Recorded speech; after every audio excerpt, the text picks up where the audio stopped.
ရှိရင်ရတာကဒုက္ခသစ္စာသိတာကမဂ္ဂသစ္စာသိတာကနောင်ခန္ဓာမလာတာက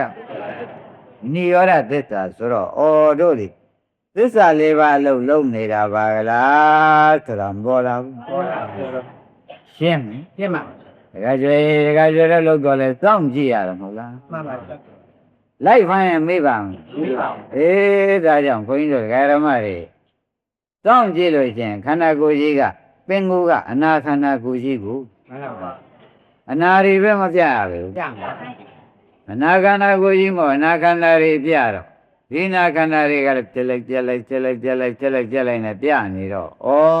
ဒီဥစ္စာဖြစ်တဲ့ကဒုက္ခသစ္စာသိတာကမဂ္ဂသစ္စာပါလားလို့ဆိုတာ